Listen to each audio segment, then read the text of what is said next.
What would you do about illegal immigration? Illegal immigration. Illegal immigration. Well, how about we enforce the laws that we as a nation have decided to pass? How about if we have the same requirements to show identification when you vote as when you have to show up at a rally for a political rally? I was reading recently Obama won't let anybody into his rallies unless you have ID. So if you need an ID to go see President Obama, shouldn't you have an ID to vote? I think voting is a little bit more important than that. And at the same time, we need to make sure that to get an ID, you prove that you actually are a citizen. If you... I'm out. I think you can guess my intentions from that. I actually enjoyed that. I didn't know that about Obama. I think that's pretty interesting. So, you have to enforce the laws that are currently on the book. This is a nation of laws.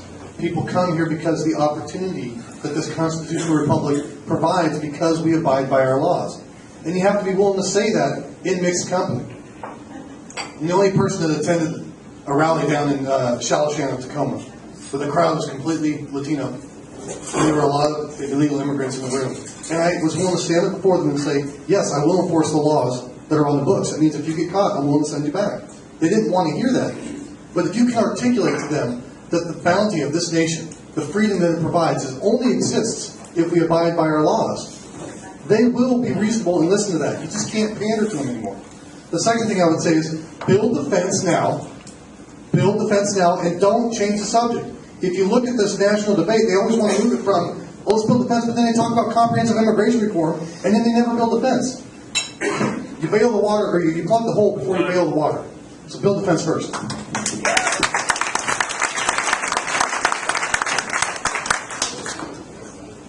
It's all about the money. We're paying them to break the law, and then we're not enforcing the law.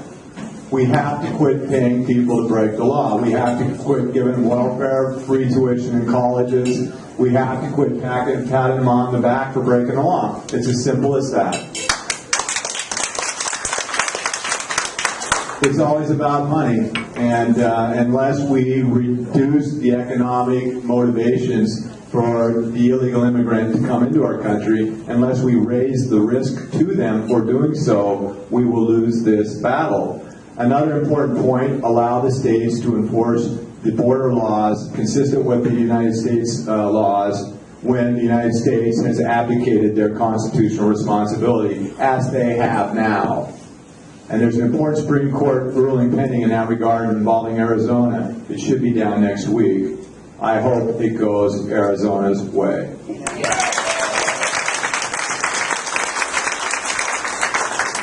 It is a question of the rule of law. We have to enforce those laws. They also agree very strongly that we need to push allow the states that are closest to the issues to handle it themselves, to do it in a lawful manner, but they understand what they're dealing with. The citizens of those states understand what they're dealing with, and they need to be able to enforce their laws the best that they can.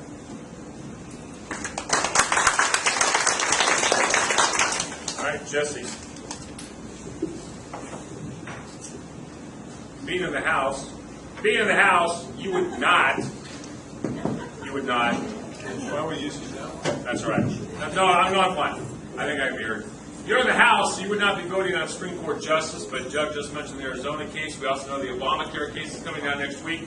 If you were to move up to the Senate or as a member of the House, what is your criteria for the selection of a Supreme Court justice?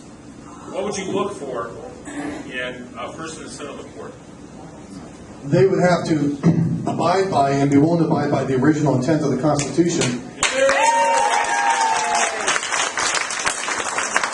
And then have case law backing up that belief so that they could show it to us.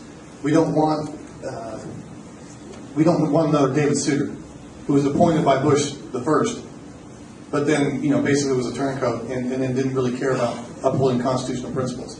I believe that people like Roberts, people like Scalia are the type of model that we need to fall back on, regardless of how unpopular they are. They're upholding the original intent of the Constitution, and that's very, very important.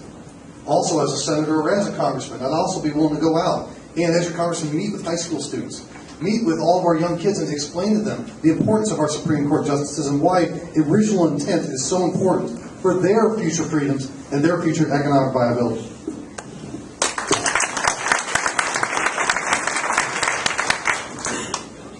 I would look for brilliance, I would look for courage, and I would look for somebody who's middle-aged.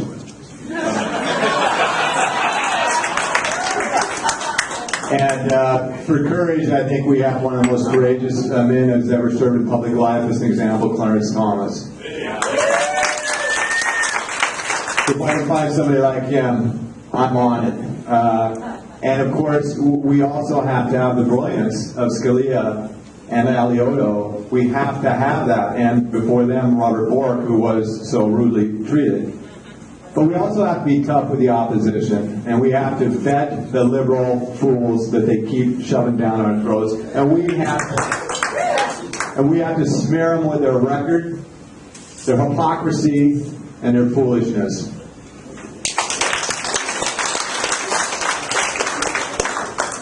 Certainly a strong adherence to the Constitution, demonstrated record, and brilliance, as Doug said. The impact of the Supreme Court is far-reaching. It reaches into every area of the society. So we have to make sure that they adhere to the Constitution.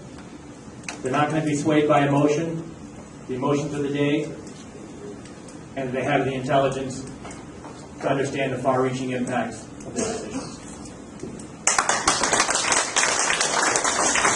I agree with Jesse on this. The original intent to me is the most important criteria. Yeah, brilliance is great. The ability to articulate and educate others is great too.